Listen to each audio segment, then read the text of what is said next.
पाया। वो कहीं पुस्तक मेले में कहीं कोई हमारी पुस्तक होगी वहां से उन्होंने खरीदा। ये जो अभी मध्य प्रदेश वाले, भोपाल वाले जो आदित्य मुनि जी हैं, इन्होंने भी मेरे को लिखा है कि ये वैदिक शब्दकोश उन्होंने भी हमारा क्रय किया है। उन्होंने लिखा कि आपका वैदिक शब्दकोश हमने भी क्रय किया। तो ये समझिए वैदिक शब्दकोश कहीं और है ही नहीं। तो ये बहुत बड़े लोग कह लीजिए। आदित्य मुनि जी भी आयु में 89-90 वर्ष के लगभग हैं और आर्य समाज के बहुत बड़े स्तंभ हैं। भले ही उनकी कुछ बातों से लोग असहमत हों, लेकिन उनका महत्व, उनका परिश्रम, उनकी योग्यता, विद्वता सब मानते हैं। और दूसरे आर्य समाज से हट करके उनको कह लो, अयोध्या के देवी साहेब पांडे जी, वो भी बहुत बड़े साहित्यकार हैं। संस्कृत में उन्होंने बड़े बड़े ग्रंथ लिखे हैं। संस्कृत के ग्रंथों को पढ़ना छोड़िए, उन्होंने संस्कृत में बड़े बड़े ग्रंथ लिखे हैं और वेदभास भी किया है। तो उनके भी जो वेदभास करते हैं, पीछे अलमारी उनकी पुस्तकें लगी थी, उस पर हमारा शब्दकोश रखा था। तो ये तो एक संतोष की बात हो सकती है कि हमने वही कार्य हाथ में लिया है जो कहीं और था ही नहीं। तो सब कर चुके हैं, उसे में हमने कुछ नहीं किया कि हाँ चलो एक हमारा भी हो जाए। जी, अभी मैं आपका वो देख रहा था स्वामी जी, धातु कोश देख रहा था मैंने। ओम नमस्ते भगवान, सब लोग नमस्ते। ओम जी जी नमस्ते। ओम जी स्वामी जी, नमस्ते नमस्ते जी। स्वामी जी मैं आपका जो धातु कोश है वो देख रहा था। तो उसमें जो साप शब्द आता है ना, शपथ, शपथ शब्द का अर्थ देख रहा था। तो बहुत अच्छा लगा मुझको। उसमें उसमें शपथ शब्द का सारे अर्थ दिए हुए हैं। उसमें उसका अर्थ आक्रोश भी दिया हुआ है ना, प्रतिज्ञा भी दिया हुआ है, और सब कुछ अर्थ दिया हुआ है उसमें, निंदा भी दिया हुआ है। तो सारे अर्थ उसमें दिए हुए हैं। मुझको बहुत अच्छा लगा, क्योंकि कई जगह विद्वानों ने उसका अर्थ आक्रोश भी किया हुआ है, निंदा भी किया हुआ है। और जो शपथ शब्द का अर्थ हम वर्तमान में लेते हैं कि भैया हमने शपथ ली है, वैसा अर्थ भी है।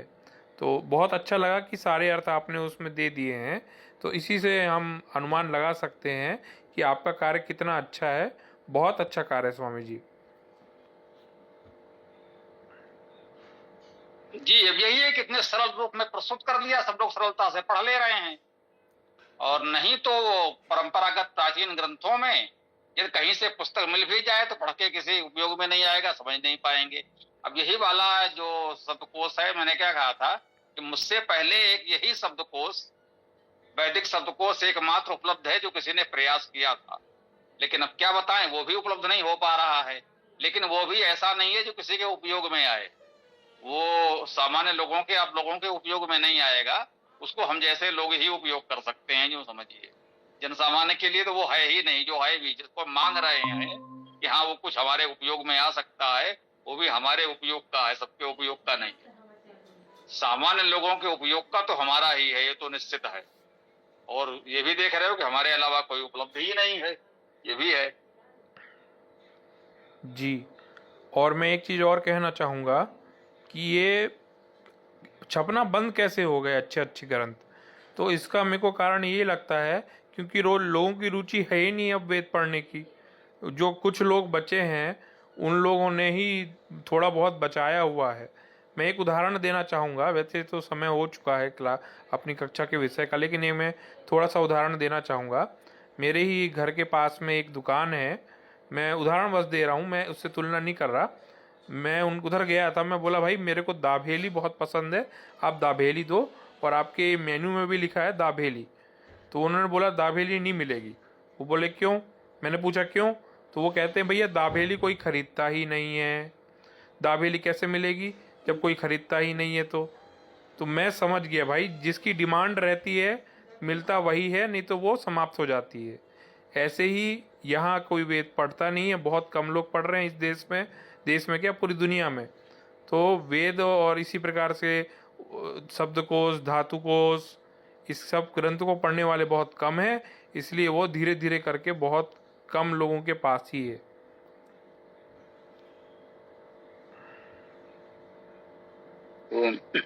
ये ठीक बात है। तो इसलिए समझिए मुख्य दायित्व तो ये है कि अधिक से अधिक लोगों को ये तैयार किया जाए कि वो वेद पढ़ें। अब इतना कार्य हमने किया है, लोगों को छोटी छोटी सी पुस्तक लेने पढ़ने में समस्या आ रही है। तो ये जब तक लोग नहीं समझेंगे कि हाँ इन चीजों का हमें रक्षण करना है, प्रचार प्रसार करना है, तब तक यही स्थिति होगी। अब सोचिए हमें भी तो, है ना, अब तो ये पीडीएफ वाली से लिया गई है, भैया तुमने पीडीएफ मांग लिया, गौरव जी ने भेज दिया, तो पीडीएफ ही सुरक्षित रखे रहो तो कम से कम बचा तो रहेगा। अब उसमें ये सुविधा नहीं रही होगी। जब वो पुस्तक छपी थी तो, है ना, जैसे तैसे एक बार छपी, उसी को बिकने में समय लग गया, दोबारा किसी ने छापने का साहस ही नहीं किया कि भैया इतना लाखों रुपए लगेंगे, फिर उसे कौन खरीदेगा। ये समस्या थी। अब तो हम लोग थोड़ा थोड़ी थोड़ी संख्या में छपवा करके किसी तरह से काम चला भी ले रहे हैं। पहले तो लोग बड़ी संख्या में ही छपवाना पड़ता था। तो ओम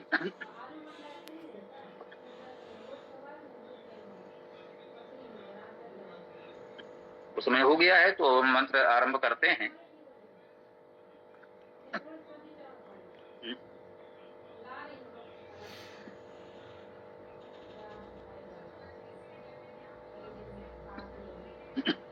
ओम खम ब्रह्म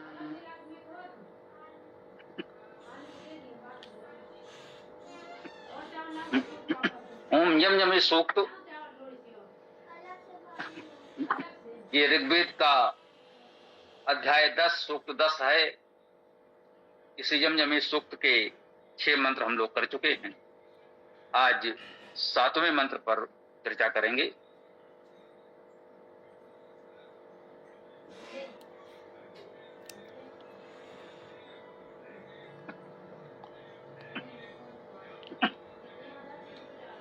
ओम यमस्य मायम्यम कामः आगन समाने योनौ सहिसे याय ज्यायायुपत्ते तन्ममृरेच्याम विचित ब्रहेवो रथेव चक्रा।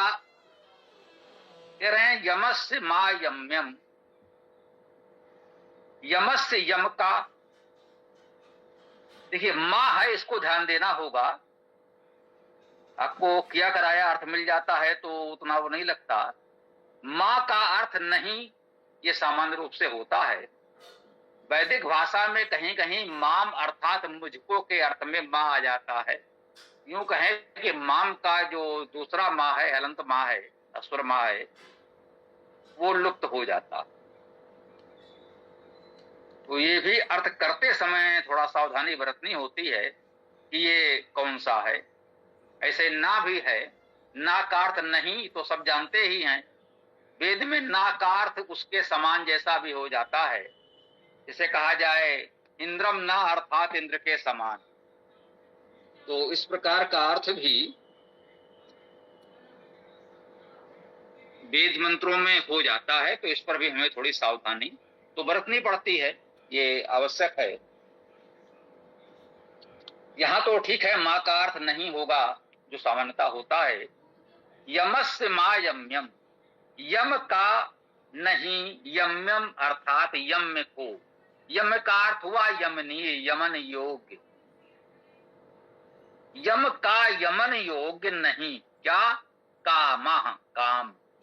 कह रहे हैं यमस्य कामः मा यम्यम, यमस्य अर्थात यम का काम यम में नहीं है। अब आप कहेंगे ये क्या हुआ, थोड़ा समझें। यम का अर्थ जो भी कर रहे हूं, व्यक्ति तो नहीं करेंगे हम। यम का अर्थ हुआ यमन करने वाला, नियमन करने वाला, व्यवस्था बनाने वाला। काम अर्थात कामनाएं, इच्छाएं। यम का अर्थ है यमनी, यमन करने योग्य। कह रहे हैं यम की कामनाएं, यम की इच्छा यमन योग नियमन योग नहीं है। जो यम है अर्थात व्यवस्था बनाने वाला है, उसकी जो इच्छा है, उसे पूरी व्यवस्था बनानी है और उसने सब कुछ देख समझ करके कोई अपनी इच्छा व्यक्त की है कि ये ऐसे होना चाहिए। यूं कह लीजिए जो व्यवस्थापक है, शासक है, उसका निर्णय है ये। तो फिर यम की कामना, जो नियमन करता है, नियम करने वाला, नियम व्यवस्था बनाने वाला है, उसकी जो कामना है वो नियमन योग्य नहीं है। आप उसका नियमन नहीं कर सकते। अब उसने जो भी निर्णय ले लिया तो ले लिया, पूरी व्यवस्था उसको देखनी है, और उसने कहा नहीं भाई ऐसे ऐसे आपको कार्य करना है, ऐसे ऐसे व्यवस्था बनानी है। वह को नहीं ये तो ठीक नहीं, ऐसे नहीं वैसे नहीं, तो ना, वो यम है, व्यवस्था बनाने का दायित्व अधिकार उसके पास है, तो वो जो व्यवस्था बना देगा उसका पालन करना अन्य लोगों का दायित्व कर्तव्य होता है, करना पड़ेगा, उसका आप नियमन नहीं कर सकते। आ अगन, आ उपसर्ग है, या वेद में तो बे के रूप में ही आता है, अलग भी आता है।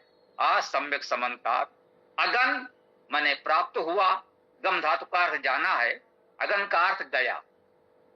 जाने के अर्थ में पाना, जानना का अर्थ भी निहित होता है। तो यमस्य मा यम्यम कामः आ अगन, कहते हैं यम की कामनाएं यमन योग नियमन योग नहीं होती, नहीं प्राप्त होती हैं। जो यम की कामनाएं हैं वो नियमन योग प्राप्त नहीं होती, वो कामनाएं यम की जो हैं वो जैसी हैं वैसी ही होंगी, उसका पालन ही करना है, उसमें आप कोई नियमन नहीं कर सकते, उसमें कोई परिवर्तन नहीं कर सकते। ये एक व्यवस्था है। क्या कह रहे हैं? समाने योनौ सहि से याय, समाने अर्थात समान में, योनौ योनि में, जी समाने शब्द, समाने पद है, समान शब्द का सप्तमी एक वचन है, ठीक। समाने अर्थात समान में, योनो अर्थात योनि में, समान योनि में, सह से याय, सह अर्थात साथ, से याय जो है ये शी शयन करने वाली धातु है, सह से याय साथ शयन योग्य के लिए, से याय जैसे यम से यम में आया था यमन योग, से याय अर्थात शयन योग्य, सात शयन योग के लिए। तो से याय में ये चतुर्थी एक वचन है, यम्यम में द्वितीया विभक्ति थी एक वचन, यम्यम अर्थात यम्य को यमनीय को, इस से याय में चतुर्थी एक वचन है, के लिए आएगा, सात शयन योग के लिए, ठीक। यमस्य मा यम्यम कामः आ अगन, समाने योनौ सहि से याय, एक वाक्य यहां पूरा होता है। यमस्य अर्थात नियमन कर्ता के, यम्यम अर्थात यमिनी ये नियमन योग को, समाने अर्थात समान योनो मिलन संबंध में, ये यो धातु है, इसका अर्थ मिलना भी होता है और अलग होना भी होता है। मिलाना और अलग करना दोनों अर्थ एक ही धातु के हैं, ये ध्यान दीजिएगा ना। यो धातु का अर्थ मिलाना और अलग करना है, मिलाना बांधना, संबंध करना, संबंध होना। तो योनो अर्थात मिलन में या संबंध में, समान मिलन में, समान संबंध में, साथ सह से याय अर्थात सात शयन योग के लिए, कामा अर्थात कामना, इच्छा मां नहीं आ अगन आती है, ठीक। यमस्य मां यम्यम कामा आ अगन, समाने योनो सह से याय, यमस्य नियमन कर्ता के यमनी नियमन योग को, समाने समान योनो मिलन संबंध में, सह से याय सात शयन योग के लिए, कामा कामना इच्छा मां अगन नहीं आती है। ये इसका शाब्दिक अर्थ, एक वाक्य एक चरण पूरा हुआ। उसके पश्चात कहते हैं जायायु पत्ते तनमम हृदिच्याम, जायायु जाया के समान। अब जाया क्या है? जाया अर्थात सृजनशील, जन धातु से ही जाया बना है, जो उत्पन्न करने वाला है, सृजनशील है। यु अर्थात समान, उसके समान, जो भी मैंने कहा था, ना का अर्थ भी कभी कभी यही हो सकता था। तो जायायु अर्थात सृजनशील के समान, पत्ते अर्थात अधिपति ऐश्वर्यवान के लिए। पति शब्द से पत्ते बना है चतुर्थी एक वचन में, अधिपति अर्थात ऐश्वर्यवान के लिए, तन्मम अर्थात विस्तार को, विस्तृत क्षेत्र को, तन धातु का अर्थ होता है विस्तार करना, विस्तृत क्षेत्र को, हृदिच्याम अर्थात रिक्त करे, कह रहे हैं सृजनशील हमें होना चाहिए। यदि हमें कुछ बनाना है, सृजन करना है, सृजनशील के समान अधिपति के लिए विस्तार को या विस्तृत क्षेत्र को रिक्त करे। चक्रा अर्थात चक्रों को, द्विवचन में चक्रा है। रक्षायु रथी के समान, रथ में दो ही चक्र, दो पहिए हुआ करते थे। सामान्यतः जो भी रथ के चित्रादि देखे होंगे दो पहिए होते थे। और घोड़ा गाड़ी हम लोगों ने कभी देखी भी होगी, हो सकता है नई पीढ़ी ने न देखी हो। वही रथ कह लीजिए एक रूप, इसे आजकल घोड़ा गाड़ी कोई भी नाम और स्थानीय स्तर पर दे देते होंगे। तो सामान्यतः दो पहियों पर ही चलता रहा और आगे घोड़ा होता था। तो संभवतः न दिखाई पड़े। तो चक्रों को रथ्यायु रथी के समान, अर्थात जैसे रथी या सारथी रथ के चक्रों को कुशलता से चलाता है, उसी प्रकार ये पोस्ट में दिया है। इसको मंत्र में इतना कहा है, चक्रा रथ्यायु, रथ्यायु चक्रा, अर्थात रथी के समान चक्रों को। तो उसका इसमें पोस्ट में लिख दिया है थोड़ा स्पष्ट करके, अर्थात जैसे रथी या सारथी रथ के चक्रों को कुशलता से चलाता है, उसी प्रकार भी उपसर्ग है, भी अर्थात विशेष चित ही ब्रहेव यत्न करते हैं, कहते हैं, प्रकाश करते हैं। ब्रह धातु है, इसका अर्थ यत्न करना, कहना, प्रकाश करना होता है। देखिए इसका भावार्थ पढ़ लेते हैं एक बार में, थोड़ा स्पष्ट हो जाए। शब्दों का अर्थ अभी हम लोगों ने देखा कि वो आवश्यक है, क्योंकि इसका अर्थ लोग अलग अलग करते हैं। तो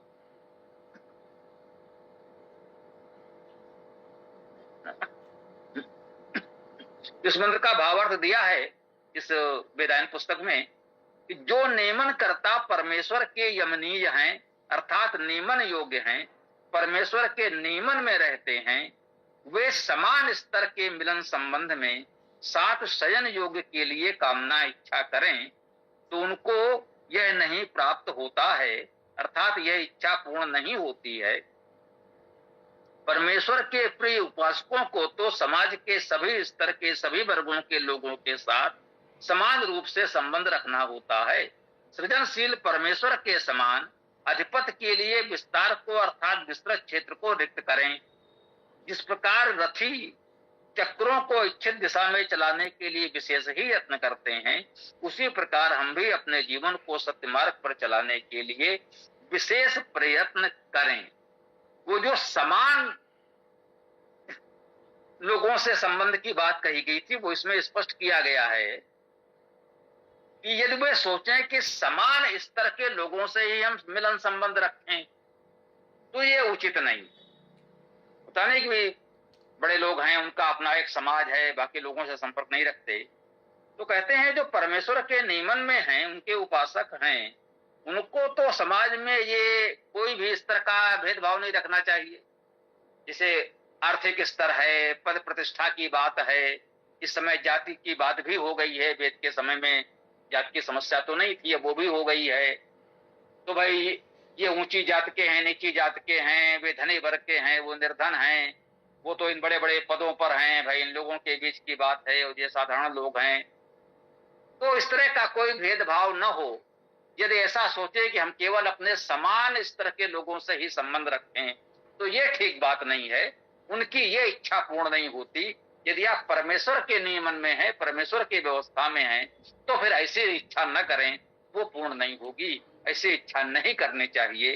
मुझे लगता है ये संदेश इसमें महत्वपूर्ण है। अगले मंत्र में भी कुछ तीन ही ब्रह रथायु चक्र, उसमें भी आएगा वो चक्र, रथी के चक्र का उदाहरण दिया गया है। तो मुझे लगता है मंत्र की बात यहाँ पर पूर्ण होती है। आप लोग कोई प्रश्न आदि हो तो रख सकते हैं। तो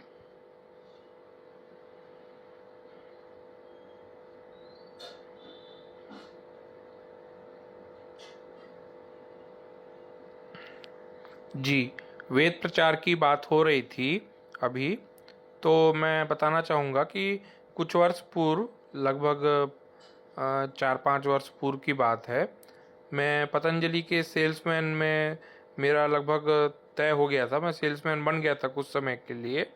तो बाबा रामदेव जी ने हम लोगों को बुलाया था भोपाल में, तो हम सभी लोग लगभग गए थे, जितने भी हैं मध्य प्रदेश वाले, लगभग 2000 लोग गए थे, सब सेलेक्ट हो गए थे, मैं भी सेलेक्ट हो गया था। तो वहाँ बाबा रामदेव जी ने बताया था कि बिकता कौन है, तो उन्होंने बताया कि जो दिखता है वो बिकता है। यदि आप अपना दिखाओगे ही नहीं अपना स्वरूप समाज में, तो आपकी बिक्री भी नहीं होगी। तो उन्होंने ये मतलब एक सिद्धांत दिया कि किसी भी चीज़ का यदि प्रचार करना है तो आपको सबसे पहले समाज में उसका दर्शन कराना होगा, तब जाके वो चीज़ वो सर्च करेंगे।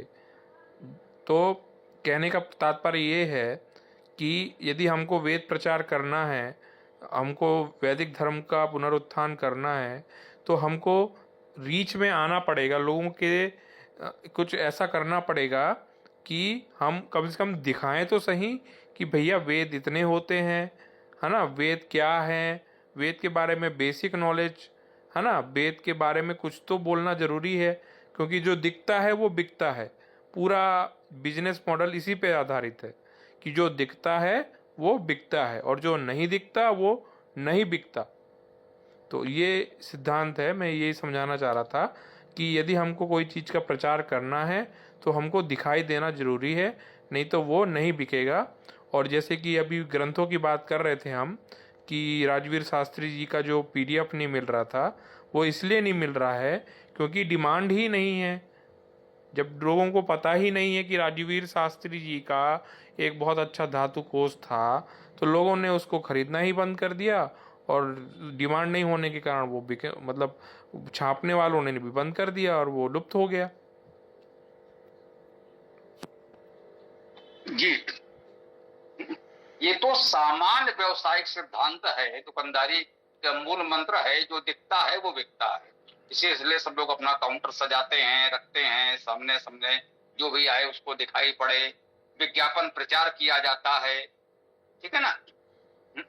जो कुछ बिक रहा है, यदि बाइबल का प्रचार है या गीता भागवत आदि का पौराणिक प्रचार है, तो इसीलिए है ना कि वो दिख रहा है।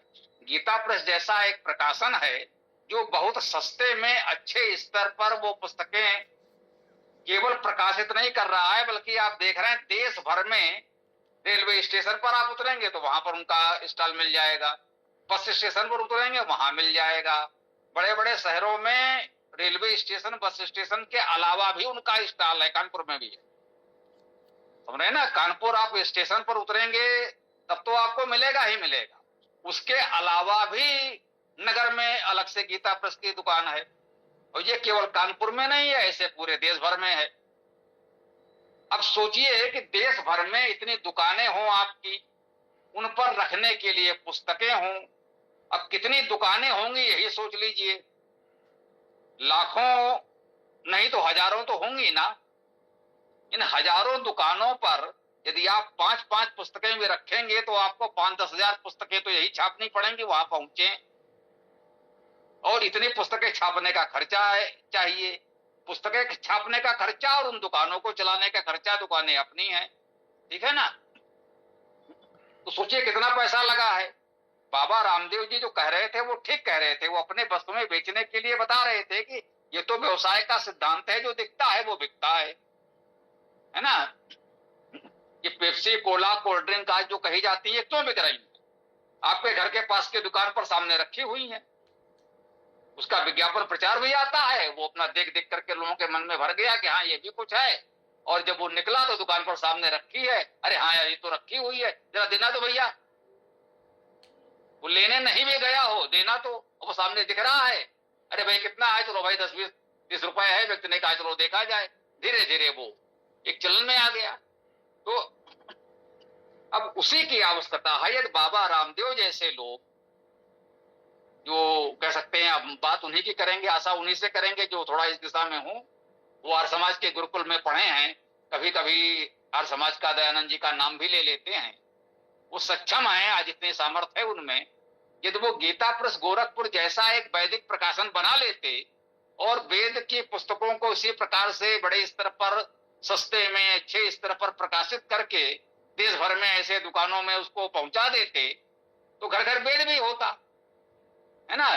अब क्या लोगों बहाने, अरे भाई वेद तो संस्कृत में है, अरे भाई गीता संस्कृत में है, दुर्गा सप्तशती संस्कृत में है, भागवत भी संस्कृत में है और बहुत प्रचार है उसका।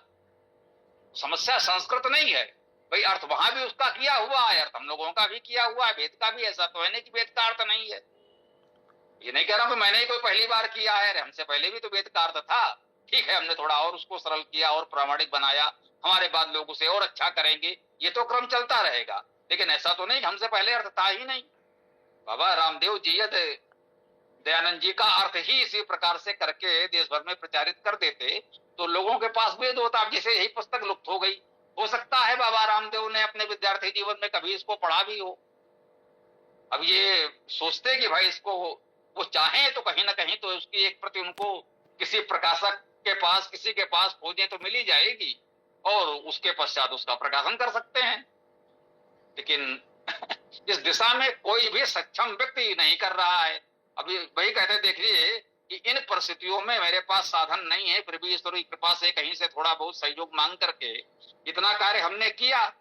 और इतनी छोटे छोटे पुस्तक, वेद तो क्या वेदायन और वेदाष्टक खरीद कर पढ़ने वाले नहीं मिल रहे। हाँ, ये मैं स्वीकार करता हूं क्योंकि छोटे स्तर पर कार्य है, इसलिए भाई गीता प्रेस की तरह सस्ता नहीं है और दिखता भी नहीं है। भाई इन्हीं माध्यमों से, सोशल मीडिया से कुछ लोगों को पता चल जाता है कि हाँ भाई हमारा ये कुछ है, और में से किसी की रुचि होती है तो थोड़ा बहुत एक दो पुस्तकें लोग मंगा भी लेते हैं। लेकिन अब ये सब इतना दिखाई पड़े लोगों को, पूरी वो हो भाई हमारा हो, किसी का हो, वेद हो, लोगों के पास वेद पहुंच जाए, ये दुर्लभ पुस्तकें वहां रखी हो, भाई रखी होंगी तो कभी न कभी तो थोड़ा बहुत लोग लेंगे ही। इसे मैंने स्वयं कहा, राजवीर जी का जो वो है, राजवीर शास्त्री जी का जो शब्दकोश है, दातकोश नहीं है वो शब्दकोश है, मुझसे पहले एकमात्र वैदिक शब्दकोश वही है जो बहुत बाद में मेरी जानकारी में आया। हमारा शब्दकोश प्रकाशित हो गया था, चल रहा था, तब वो जानकारी में आया और मुझे पीडीएफ ही मिला तो हमने उसकी पुस्तक बना ली। कोई पुस्तक चाहे तो हम उसको भिजवा भी सकते हैं, लेकिन अब वही है कि वो कितना महंगा पड़ेगा ये तो सोचना ही पड़ेगा। इस तरह से हमने तैयार किया, जो भी मिला हमको जैसा तैसा, पूर्ण नहीं है, बीच बीच में प्रश्न नहीं है, लेकिन जैसा भी आधा अधूरा मिला वो हम लोगों ने तैयार किया है उसे किसी तरह से। लेकिन अब उसको लेने वाले हों, लेने वाले कहां से हों? या जिस तरह से सब जितनी गीता प्रेस की दुकानें हैं, सबके बगल में आप एक वैदिक प्रकाशन की भी दुकान खुलवा दीजिए और ये सारा साहित्य वहां उपलब्ध हो। हमें पूरा विश्वास है कि भागवत से अधिक वेद बिकेगा, लेकिन उपलब्ध तो हो। जो आप कह रहे हैं बात वही है कि दिखता है तो बिकता है। ऐसी दुकानें देश भर में खुलवा दीजिए, जहां जहां गीता प्रेस की दुकान है उसके बगल में एक वैदिक प्रकाशन हो, जो दुकान हो वहां सारे हमारे वेद आदि रखे हों। जब इतना होगा तो फिर किसी का अभाव नहीं होगा, फिर खरीदने वाले भी मिलेंगे, लोग देखेंगे, उनकी रुचि जगेगी। जैसा मैं कह रहा हूं, गीता प्रेस को सहयोग देने वाले, गीता प्रेस के फाइनेंसर, मतलब जो गीता प्रेस को अनुदान देते हैं, जिनके अनुदान से उनकी पुस्तकें छपती है, ऐसे सज्जन हमारे पास आए हैं, आयु में हमसे बहुत बड़े, और उनको कहीं से पता चला कि यहाँ पर वेद देखने को मिलेगा। विश्वास कीजिए, उनको लगा वेद यहाँ पर देखने को मिलेगा, किसी से उन्होंने सुना, तो हमारे पास वो केवल वेद देखने आए थे। लेकिन जब वहां उन्होंने देखा कि यहाँ तो पालीवाल प्रकाशन का बैनर लगा हुआ है, तो हमारे पास आने से पहले बाहर जब उन्होंने ये देखा तो उनको थोड़ा और उत्साह हुआ कि चलो प्रकाशन है तो खरीदने को भी मिलेगा। जब आए उन्होंने सब कुछ देखा, अब वो पढ़ेंगे क्या, लेकिन उत्साह में उनका चलो भाई वेद हमारे घर में रहेगा। जीवन में पहली बार हमसे अधिक आयु के हैं और गीता प्रेस के सहयोगी हैं, कोई साधारण व्यक्ति नहीं है कि आप कह लो अरे भाई वो ऐसे कुछ होंगे, भाई नहीं, उनका परिचय था, नहीं, वो डॉक्टर भी हैं, गीता प्रेस के प्रमुख लोगों में हैं, प्रमुख सहयोगकर्ताओं में हैं, अर्थात इस क्षेत्र में पर्याप्त रुचि है। लेकिन अब तक उन्होंने वेद नहीं देखा था, आए उन्होंने वेद देखा और ले भी गए।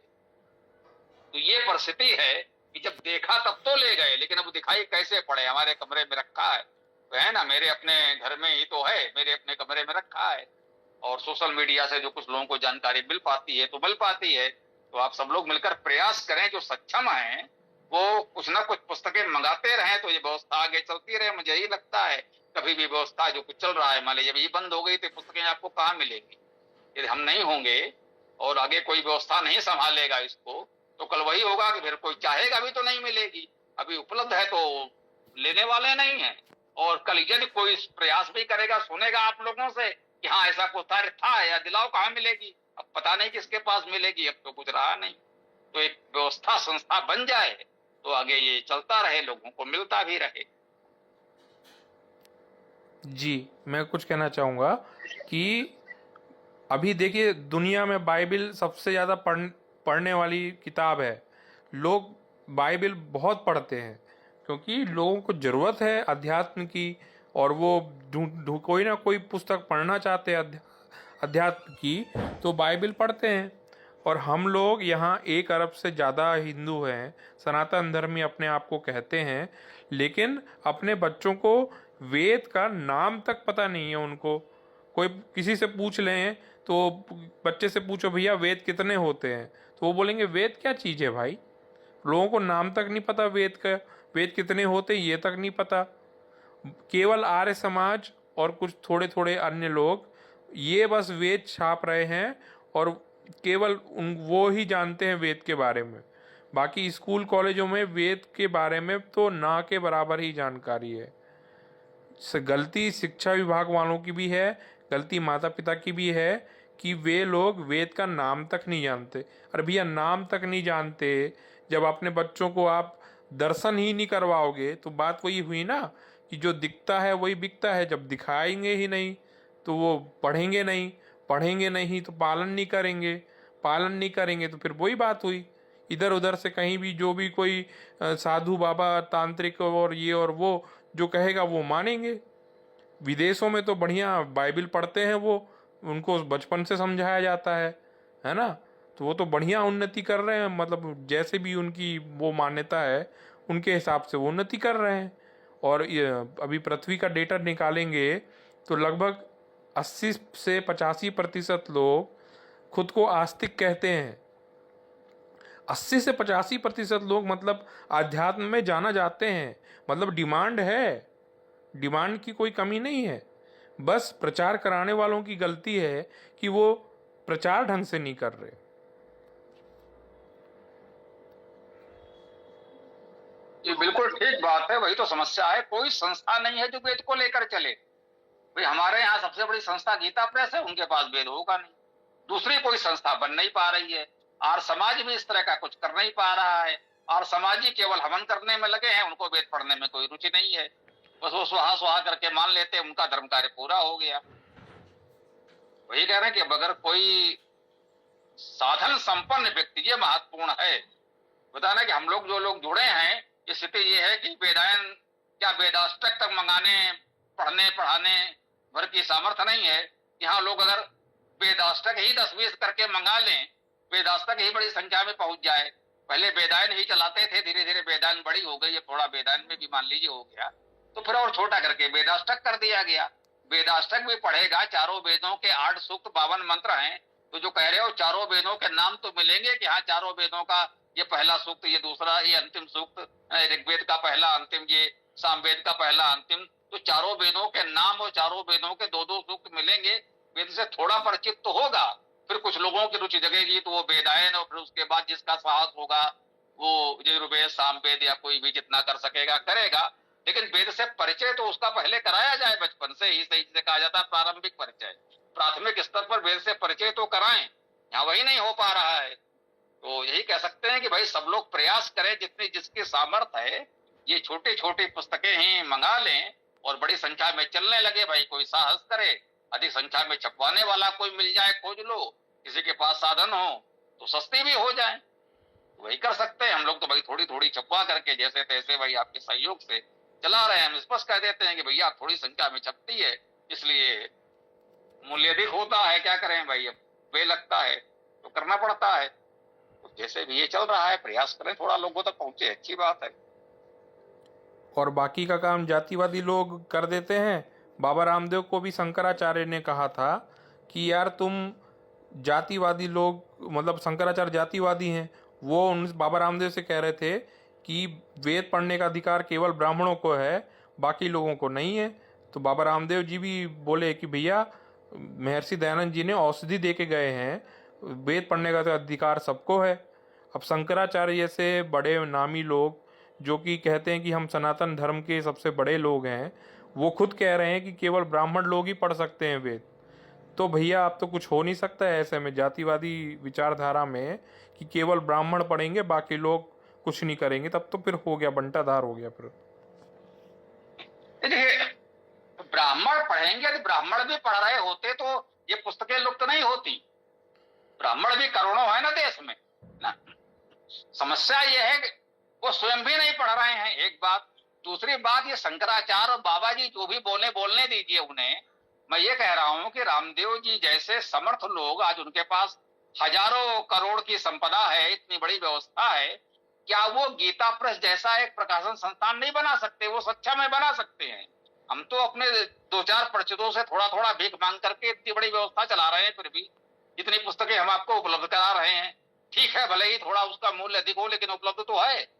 तो बाबा रामदेव जी चाहें तो यही पुस्तकें गीता प्रेस के स्तर पर सस्ते में पूरे देश में उपलब्ध हो सकती हैं। तो बाबा रामदेव जी को ये करने से देश का कानून संविधान तो नहीं रोक रहा है ना। बाबा जी, शंकराचार्य जी या कोई बाबा जी हो, उनके पास ये कोई वैधानिक अधिकार तो नहीं है। यदि बाबा रामदेव जी वेद पढ़ने पढ़ाने पर आ जाएं कि नहीं, हम तो वेद का प्रकाशन करेंगे, हम पढ़ेंगे, हम पढ़ाएंगे, तो बाबा जी का कोई अधिकार तो है नहीं कि कहे नहीं नहीं आप ऐसा नहीं कर सकते हैं, आपके विरुद्ध कोई कार्रवाई करा देंगे, है ना, कोई न्यायालय में याचिका दे देंगे। ऐसा तो भारतीय संविधान ने तो रोका नहीं है ना। तो ये धूर्त लोग जो कुछ कहें अपने घर में उन्हें कहने दीजिए। बात वही है, जो दिखता है वो बिकता है। आप वैकल्पिक व्यवस्था प्रचार की क्यों नहीं कर लेते? भाई, प्रचार करने के जो साधन चाहिए, समर्थन चाहिए, उनके पास धन भी है, लोग भी हैं, उनकी बात सुनी जाती है। तो उनके जैसा कोई समर्थ व्यक्ति चाहिए जो एक बार हाथ लगा दे, गीता प्रेस जैसा एक प्रकाशन संस्थान अपना बना दे कि भाई पुराणों के लिए गीता प्रेस गोरखपुर है, तो वेद के लिए वैदिक प्रकाशन हरिद्वार है, रामदेव जी वहीं अपना बना दें। लेकिन इस ओर वो क्यों नहीं प्रवृत्त हो रहे हैं? उनको भी क्या कुछ भय है या क्या है, या रुचि है, क्या लगता है उनको? और समाज से आए हैं, बात भी करते हैं, लेकिन वेद के प्रचार की बात नहीं करते। बाकी वो अपना जो भी है सबकी तरह से वो चटनी जो अपना बेच रहे हैं, है ना, हल्दी मसाला चटनी, वो भी बेच रहे हैं। भैया, जहां भी उनके अपने हैं, इस तरह से वेद के केंद्र, वैदिक साहित्य केंद्र देश भर में खोल दें और वहां पुस्तकें उपलब्ध करा दें। वेदों का प्रकाशन तो नहीं कर रहे हैं ना, इसीलिए कहते हैं लोग। उनके बड़े भक्त भी हैं, समर्थक हैं, हम भी हैं, मानते हैं अच्छा व्यक्ति है, अच्छा कार्य कर रहा हो। लेकिन मुख्य समस्या यही है कि वो वेद का प्रकाशन सक्षम होते हुए, समर्थ होते हुए क्यों नहीं कर रहे हैं, जबकि वो अपने आप को दयानंद की परंपरा में, वैदिक परंपरा में मानते हैं। भाई, उनसे हम गीता प्रेस से क्यों आशा करें? वो तो भाई दूसरी तरफ है, वो तो वेद विरोधी संस्थान है, हम उनसे आशा नहीं कर सकते। लेकिन जो अपने आप को इस परंपरा में कहते हैं और समर्थ भी हैं, वो कर सकते हैं, करना चाहिए, लेकिन नहीं कर रहे हैं। अब आर्य समाज भी नहीं कर रहा है ऐसा कुछ किसे। लेकिन हाँ, औरों की तुलना में आर्य समाज में कुछ तो मिला। आर्य समाज न होता तो हम लोग आज वेद की बात नहीं कर रहे होते, ये तो मैं कहता हूं। लेकिन भाई, उस तरह से प्रचार प्रसार के स्तर पर नहीं है। आर्य समाज हवन का प्रचार करता है, वेद का प्रचार नहीं करता, इसलिए वेद पीछे हो गया है, हवन आगे हो गया है। हवन होने लगा, वेद नहीं हो पा रहा है। स्वामी जी नमस्ते, साथी से नमस्ते। स्वामी जी, एक मंत्र है ऋग्वेद के प्रथम मंडल के 140वें सूक्त का पहला, वो पढ़ रहा हूँ। ओम वेद सदे प्रिय धामाय शुद्ध ते धास प्रभरा योनिमग्नये वस्त्रणेव भासया मन्मना शुचि ज्योति रथम शुक्रवर्णम तमोहनम। तो इसमें मुझे दिखाई दे रहा है कि जो पहला शब्द आया वेदी सदे, अर्थात वेदी पर स्थित, ऐसा अर्थ समझा जाए इसका? हाँ, बिल्कुल कह सकते हैं, इसमें कोई हानि नहीं है। वेदी सदे, वेदी पर स्थित। लेकिन वेदी शब्द का अर्थ ध्यान रखिएगा, वेद शब्द से ही वेदी बनी है। वेदी का अर्थ आप कहीं और नहीं ले जा सकते, ये ध्यान दीजिएगा। वेद धातु से वेद बना, वेद से ही वेदी शब्द बना। एक हमारे क्रिकेट टीम के खिलाड़ी थे, कप्तान भी रहे, बिशन सिंह बेदी। एक वेद वाला वेदी होता है, दो वेद वाला द्विवेदी होता है, त्रिवेदी होता है, चतुर्वेदी होता है। ऐसे किसी ने हमसे पूछा, भाई द्विवेदी है, त्रिवेदी है, चतुर्वेदी है? बोले एक वेद वाला। मैंने कहा है तो ना बिशन सिंह बेदी अपना। वो उसी समय की बात है जब वो खेलता था, हम लोग भी तब छोटे ही थे, ये बात है। तो मैंने कहा कि एक वेद वाला वेदी होता है ना, और कुछ लोग मिलते हैं जो अपने को यजुर्वेदी या सामवेदी भी लिखते हैं। मैंने एक वेद है तो उस वेद से लिख दिया आपने आपको। मुझे मिले हैं लोग जो अपने नाम के साथ यजुर्वेदी लिखते हैं। तो एक वेद का है, दो वेद। तो मुखबाज मैंने ये कहा कि जब आप वेदी कहते हैं तो वेदी का अर्थ ही होता है वेद वाला, वेद से युक्त, वेद से संबंधित। ये ध्यान रखिएगा, तो अर्थ बिल्कुल ठीक हो जाएगा, कोई समस्या नहीं आएगी। तो इसके अर्थ में ये समझा जाए कि जब वेदी पर स्थित अर्थात वेद में स्थित या यज्ञ वेदी भी ले सकते हैं इसको क्या? भैया यज्ञ वेदी कहने का मतलब है आपने मिलावट कर दी। वेदी का अर्थ है वेद, तो ठीक है, वेद से युक्त वेदी हो गया, है ना। अब उसमें जब आप यज्ञ बोलेंगे तो ये मिलावट हो गई। आप कहेंगे यज्ञ वेदी, फिर वो कहता है बल वेदी पर, है ना, वो फिर कोई और वेदी कहीं से कुछ ले आएगा। तो यही मिलावट करके तो लोगों ने अनर्थ किया है। इस मिलावट आप जानबूझकर क्यों कर रहे हैं? वेदी है तो ठीक है, वेद सद अगर कहा तो सद धातु का अर्थ जाना भी होता है, गति करना, चलना, जाना भी होता है, और जाने के अर्थ में जानना और पाना भी होता है। तो वेद सद का अर्थ हो गया जो वेद से संबंधित विद्या को जानता है, ये अर्थ भी हो गया। जो वेद पर स्थित है, वेदी पर स्थित है, जो वेद विद्या में स्थित है, उसका ये अर्थ हो गया सीधा सीधा। अब यज्ञ वेदी माने आपने मान लिया वेदी का अर्थ कुछ और हो गया, कोई स्थान हो गया, चबूतरा हो गया, और उसे आपने यज्ञ वेदी कह दिया, बल वेदी कह दिया, या कुछ भी कह दिया, तो उसके अर्थ को अनावश्यक दूसरी ओर ले जाना हुआ। इसी मिलावट से तो अनर्थ हो रहा है, इसी से तो हमें बचना है। धन्यवाद।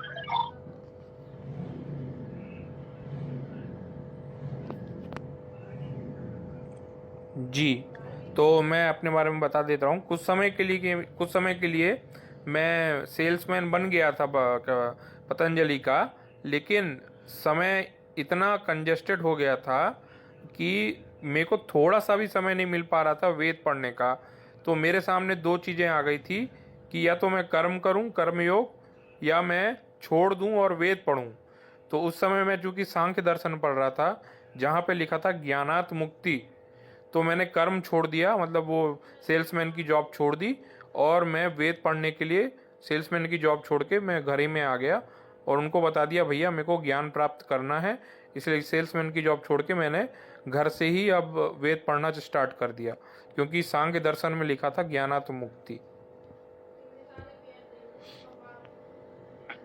ये बिल्कुल ठीक है। तो परिस्थितियों के अनुसार निर्णय लेना पड़ता है। जैसे भी हमने अपना कार्य जो भी आजीविका कह लीजिए, अब भाई ये लगा कि ये सेल्समैन का कार्य करने से बिना, उसके बिना भी आपका निर्वाह हो सकता है, तो निश्चित रूप से आप जैसे लोगों को अपना समय वहां नष्ट नहीं करना चाहिए, तो आपने बिल्कुल ठीक निर्णय लिया। अब मान लीजिए किसी व्यक्ति को उसी से अपनी आजीविका चलानी है, अपने भोजन की व्यवस्था करनी है, तो उसको तो कुछ ना कुछ तो आजीविका की व्यवस्था करनी पड़ेगी ना, कुछ जॉब करनी पड़ेगी ना। तो ये परिस्थितियों पर निर्भर है। ये सब मैंने लगभग 25 वर्ष तक तो सेवा कार्य किया।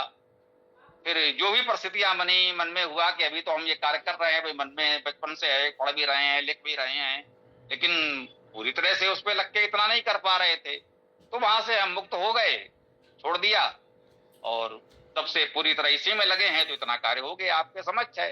अब वो नौकरी करते हुए तो इतना कार्य नहीं हो पाता है ना। अगर सेवा कार्य में लगे रहते तो मुख्य तो समय, ऊर्जा वहां लगती, तो इतना कार्य नहीं हो पाता। अभी थोड़ा बहुत होता तो होता, ये मान लीजिए बेदा नहीं हो जाता, बड़ी बात है, इतना जो कार्य है वो नहीं हो पाता।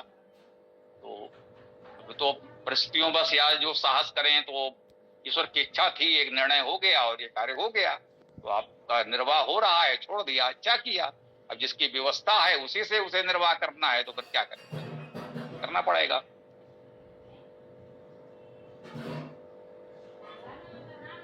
जी, वैसे तो भगवत गीता वेद नहीं है, लेकिन मैं प्रशंसा के लिए कुछ कहूँगा भगवत गीता से।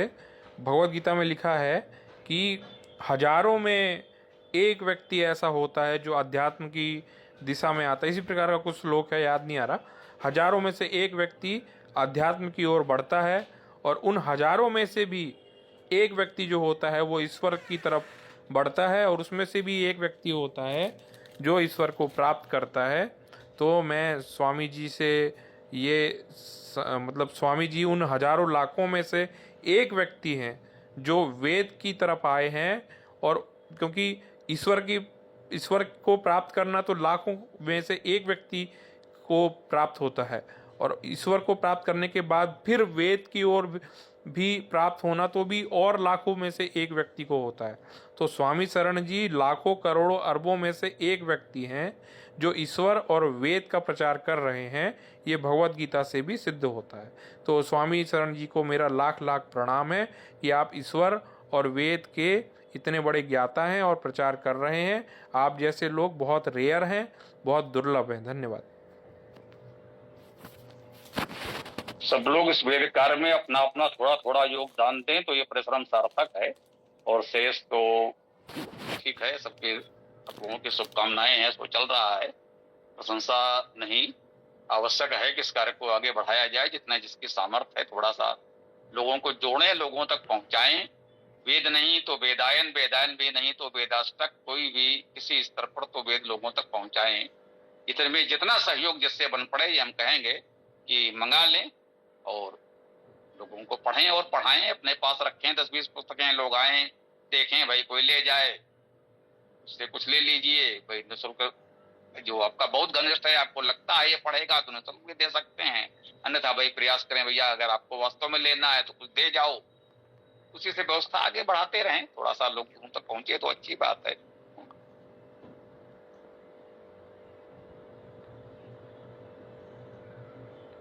स्वामी जी, आपके एक प्रस्ताव पर मेरा मत इस तरह से है कि रामदेव जी तैयार हो सकते हैं, उनसे व्यक्तिगत बात करना पड़ेगी, क्योंकि उनसे बातचीत का कोई साधन माध्यम है नहीं।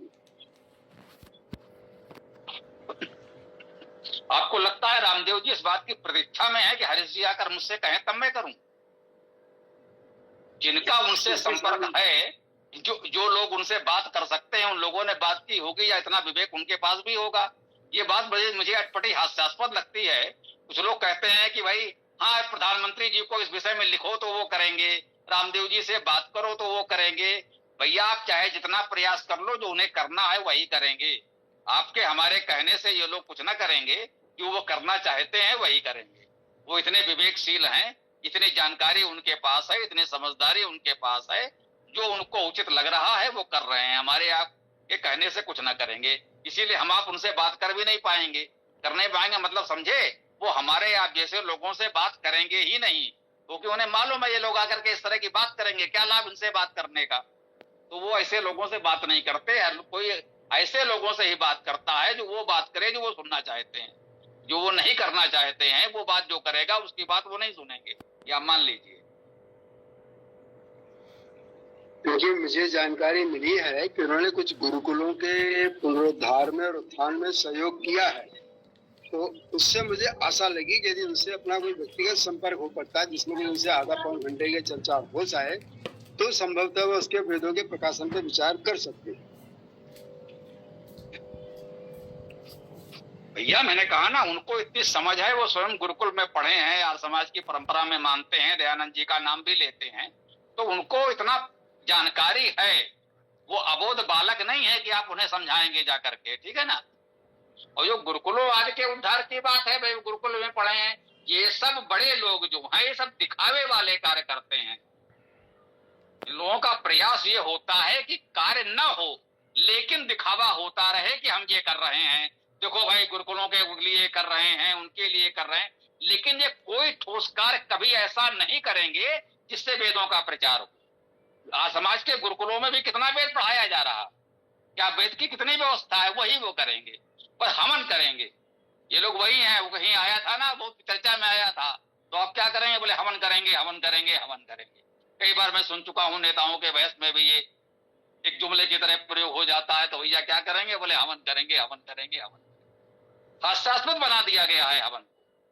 तो ये लोग बस हवन करेंगे, हवन कराएंगे, योग के नाम पर भीड़ जुटाएंगे, हवन के नाम पर ये सब करते रहेंगे, लेकिन वेद का पढ़ना पढ़ाना परम धर्म है, ये उन्होंने भी यार समाज के नियम में पढ़ा है। वो आपके बताने की प्रतीक्षा नहीं कर रहे हैं, इतनी समझ है उनको, लेकिन वो नहीं करना चाहते हैं, क्योंकि यदि वेद का प्रचार हो गया तो इन बाबाओं की बाबागिरी बंद हो जाएगी। इसीलिए ये लोग वेद का प्रचार नहीं करना चाहते हैं। इस कटु सत्य को समझ लें हम लोग तो अच्छा रहेगा।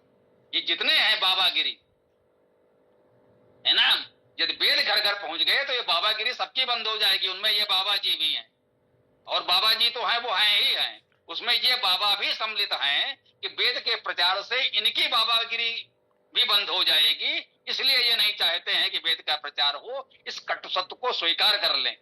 वो नासमझ अबोध बालक नहीं है, वो सब समझते हैं, जो कर रहे हैं वो बहुत सोच समझ के कर रहे हैं।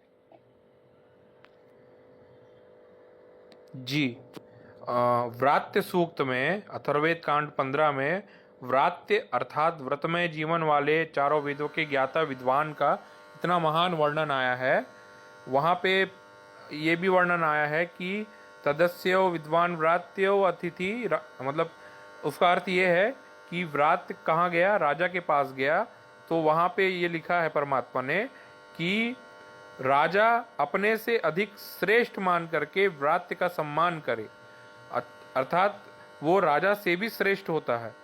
और इसी प्रकार से व्रात्य अर्थात चारों वेदों के ज्ञाता व्रतमय जीवन वाले व्यक्ति को सर्वश्रेष्ठ बताया गया है। महर्षि दयानंद जी ने एक जगह लिखा है कि जो व्रात्य है ना, वो भूतानाम अधिपति, समस्त प्राणी अप्राणियों का अधिपति होता है, अर्थात वो सर्वश्रेष्ठ होता है।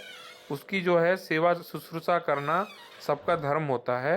इसीलिए चूंकि अभी तो अगर कोई बोल दिया ना किसी के सामने कि ये तो बाबा है, तो वो ऐसा समझते हैं कोई पागल व्यक्ति है, सोचते हैं, जबकि ऐसा नहीं है। स्वामी सन्यासी लोग जो हैं सबसे श्रेष्ठ होते हैं, और उसमें भी चारों वेदों की ज्ञाता को तो भगवान के समान मान करके उनकी सेवा शुश्रूषा करने का वेद में लिखा हुआ है, लेकिन लोगों को ये पता नहीं है।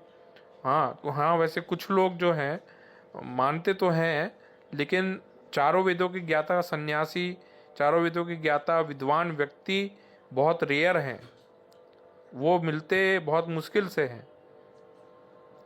तो जो भी वेदों का कार्य कर रहे हैं वो सब व्रात्य हैं, और हम सब लोगों का धर्म है कि उनकी तन मन धन से सेवा करें, ऐसा वेदों में स्पष्ट लिखा है। इसलिए सबको ऐसा करना आवश्यक है। धन्यवाद। ये बिल्कुल ठीक बात है। जो बाबा कहा जा रहा है इसका अर्थ यही है कि ये लोग वेद से दूर हैं।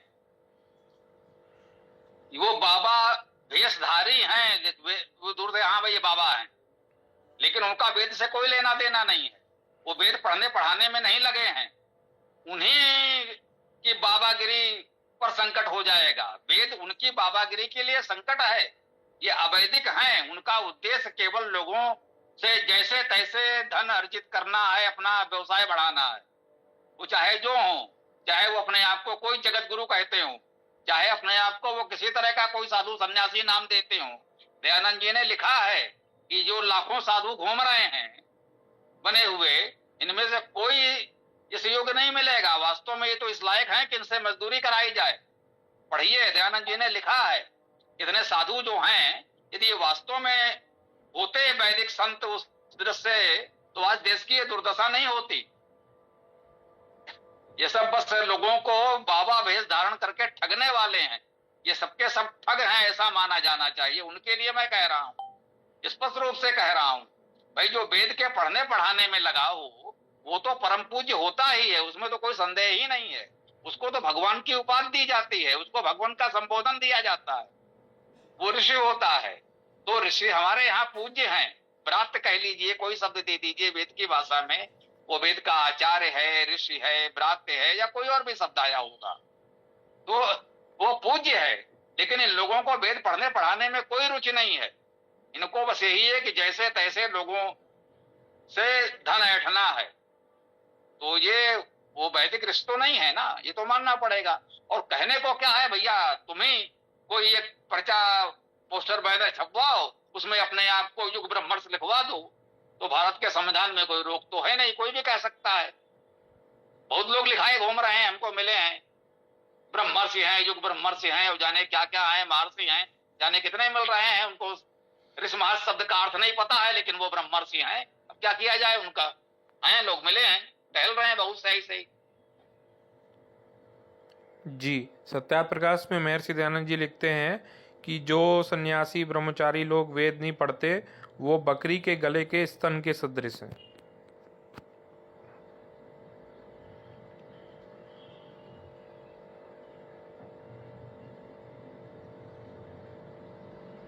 जी, और लोग भी कुछ अपने बात रखें, जो भी चर्चा हो सकेगी होगी, फिर तो विराम होगा ही। आपने बहुत उचित बात कही है कि बकरी के गले के स्तन के समान, अर्थात वे सारे लोग दिखावटी और पाखंडी हैं, ज्ञानी नहीं है। गेरुआ वस्त्र पहन लिया तो सन्यासी भी नहीं हुए वो, अगर घर छोड़कर चले आए तो वानप्रस्थी नहीं भगोड़े हुए वो। इस बात को आप समझिए। उसके अंदर उन्होंने बहुत ही मार्मिक बात कही है स्वामी दयानंद जी ने। जैसे एक है ना रहीमदास जी का दोहा, क्या बोलते हैं उसको, रूठे सुजन मनाइए जो रूठे सौ बार, रहीमन पुनि पुनि पोइए टूटे मुक्ताहार। तो यहाँ पर जो है रहीमदास जी ने सुजन शब्द का बड़ी ही सुघड़ता से प्रयोग किया है। सुजन का अर्थात एक तो होगा सुजन जो ज्ञानवान व्यक्ति है सुजान, दूसरा है स्वजन जो हमारे अपने लोग हैं, तीसरा एक और अर्थ है सुजन का सज्जन जो लोगों के परोपकार में जुटे हुए हैं। तो उसी तरह से यहाँ पर भी उन्होंने वही श्लेष अलंकार टाइप का शब्द इस्तेमाल किया है, बकरी के गले के स्तन जैसा।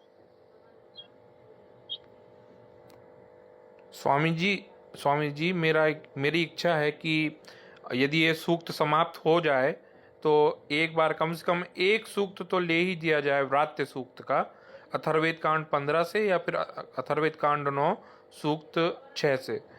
मेरी इच्छा है कि एक सूक्त तो हो ही जाए, क्योंकि उससे सबका लाभ होगा।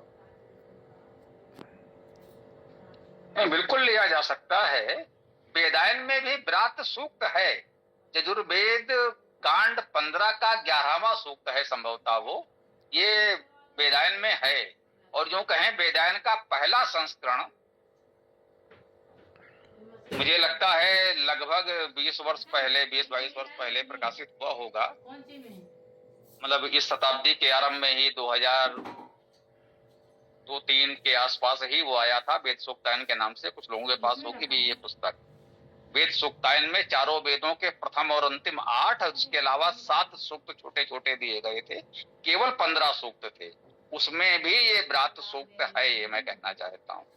तो व्रात सूक्त तो प्रारंभ से ही है, और अब तो वेदांत इतना बड़ा हो गया है, तो व्रात सूक्त वही जो प्रारंभ में दिया गया था वो अभी तक बना हुआ है।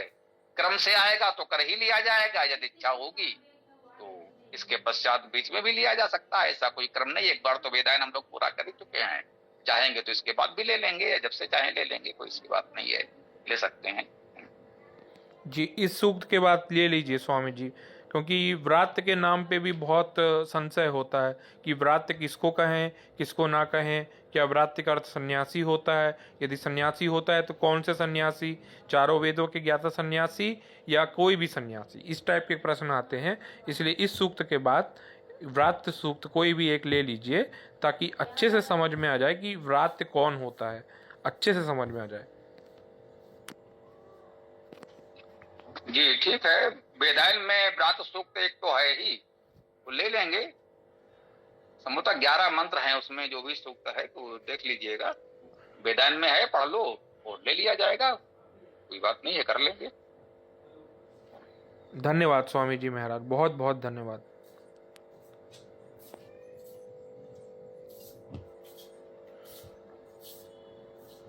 जी, तो ये तो क्या समझे, पीसी सिंह जी, सुनंदा जी, राम भैया, आप लोग हैं, कुछ कहना चाहें तो कह सकते हैं, नहीं तो फिर विराम की ओर बढ़ा जाएगा।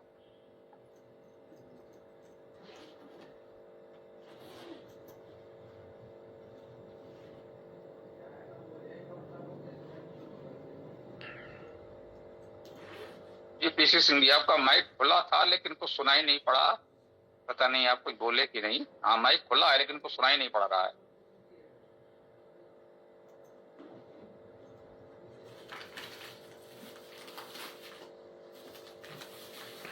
संभवतः कुछ समस्या है, पीसी सिंह जी की बात सुनाई नहीं पड़ रही है ना हम लोग।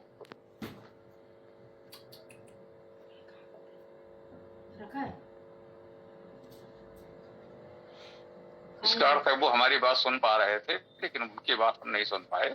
पुनः जुड़े हैं, संभवतः सुनाई पड़े। जी बोलिए। जी बोलिए, अभी कुछ सुनाई पड़ा था, बोलिए। गुरुदेव, ये 1008 और 108 ये सब चीज क्या होती है? महामंडलेश्वर और सार्वभौम महामंडलेश्वर, ये सब क्या होता है? अरे ये सब स्वयंभू हैं, बताया ना। एक तो 1008 हमारे पास आ गए थे, सिरदार घुटन्ना और एक ऑरेंज कलर की टी शर्ट पहने हुए परमहंस जी महाराज। बोले हम पता चला वो परमहंस हैं, और उन्होंने बताया कल गुरु दीक्षा देंगे, कौन कौन बड़े बड़े करोड़पति जैसे लोग उनके शिष्य बनने वाले हैं। कुछ पहले से भी होंगे, बता रहे थे। कल परसों को कार्यक्रम है तो उसमें कुछ लोगों के नाम बताए यहाँ नगर में कि ये लोग भी हमारे शिष्य बनने वाले हैं। तो वो सब ऐसे ही होता है। हमने उनसे पूछा 1008 और ये सब परमहंस कहाँ से आता है? तो अपने आप बना लेते हो या कोई देता हो? ले लोग देते बने, एक दूसरे को देते रहते हैं। अब उनको किसी ने दे दिया, वो बन गए हैं, वो किसी और को बना देंगे। बस ऐसे ये सब बनते रहते हैं।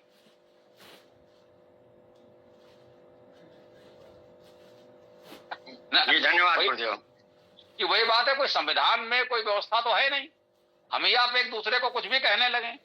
जगत गुरु, विश्व गुरु, महामंडलेश्वर, 1008, 1,08,000 कह लो, क्या है उसमें क्या जाता है? कुछ भी कह लो। पता नहीं, इसे हमारे मित्र ने कहा था, पत्रकार भी थे हमारे साथ, पत्रकार मित्र थे, बात हुई तो बोले एक वेद महामंडल बनाया जाए और वेद महामंडल के जो प्रमुख हो उनको महामंडलेश्वर कहा जाए। एक अपनी व्यवस्था की संस्था बना लीजिए। अब भी महामंडलेश्वर बनाने लगी है, एक संस्था हो गई वेद महामंडल, और उसमें भाई जो लोग हैं उन सबको महामंडलेश्वर हम लोग एक दूसरे को कहने लगे, हो गए। तो ऐसे ही महामंडलेश्वर होते हैं। मैंने कुछ लोगों ने एक अपना संगठन जैसा बना रखा है और वो एक दूसरे को कहते रहते हैं, ओ रूपम हो ध्वनि, कितने संकेत किसी के समझ में आया हो। गुरुदेव, यहाँ प्रयाग में महामंडलेश्वर जब बनाए जाते हैं तो उसमें लाखों रुपए खर्च करते हैं महामंडलेश्वर बनने के लिए, और ये तमाम सारे साधु महात्मा महामंडलेश्वर आते हैं, उनको 1000-1000, 5,000, 10,000 दक्षिणा दी जाती है। बड़ा बढ़िया भोजन का आयोजन होता है। इस तरह से होता है यहाँ पर, लेकिन इसका कहीं कोई वैदिक जिक्र है, पौराणिक जिक्र है, ये हमको नहीं पता है। धन्यवाद गुरुदेव। मैंने कहा ना, ये बस कुछ लोगों का एक अपना संगठन बन गया, वो एक दूसरे को बनाते रहते हैं। कोई भी संस्था हो गई, जैसे वो चाहे रोटरी क्लब, लायंस क्लब जैसी संस्थाएं हों, या गायत्री परिवार, संघ परिवार जैसी संस्थाएं हों, भाई एक संस्था बन गई, वो एक दूसरे को अपना बनाते रहते हैं। इसके प्रमुख हो गए, उनको ये पद नाम दे दिया, उनको वो पद नाम दे दिया। वैसे ये भी होते हैं, वो यहाँ के महंत हैं, वो वहाँ के महामंडलेश्वर हैं, वो उनके जगत गुरु हैं, सब ऐसे ही होते हैं, एक दूसरे को बना देते हैं, है ना। तो ऐसे ही आप भी एक दूसरे को बना सकते हैं। भाई संगठन होना चाहिए, भाई कुछ लोग हों तो बना दो, बन जाएंगे। हाँ भाई इतने लोग हैं, एक दूसरे को संत महंत महामंडलेश्वर जगत गुरु कहने लगिए, हो गए भाई। हम सभी आप लोग एक दूसरे को जगत गुरु कह लें तो सब सारे के सारे जगत गुरु हो गए। वो सब ऐसा ही है, बाकी पढ़े लिखे तो है नहीं, सारे के सारे बस ऐसे ही चल रहे हैं। इसी तरह से गुरुदेव नगा बनते हैं, नगा जो बनाए जाते हैं उनका भी यही इसी तरह का सिस्टम है। धन्यवाद गुरुदेव। अरे वही संगठन है उन लोगों का, सब एक दूसरे को बनाते रहते हैं। वो इसके अलावा और कुछ नहीं है, बस बना हुआ है कॉलेजियम सिस्टम। भाई कुछ लोग पहले से बने हुए हैं, वो दूसरों को भी अपने में सम्मिलित कर लेते हैं। तो कॉलेजियम सिस्टम से लोग अपना जुड़ते रहते हैं, बनते रहते हैं, चलता रहता है।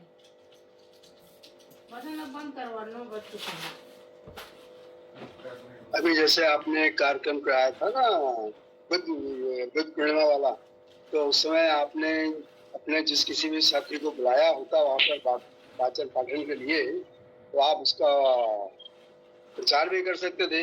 मैं ये फलाने वैदिक आचार्य आ रहे हैं, वेद आचार्य आ रहे हैं, इस तरह से इसको संज्ञा दे देते हैं आप, तो देखिए धूम मच जाती वहां पर। तो जो अगर वहां आपके पास में 300 लोग आए थे, हो सकता है 1000 इकट्ठे हो जाते।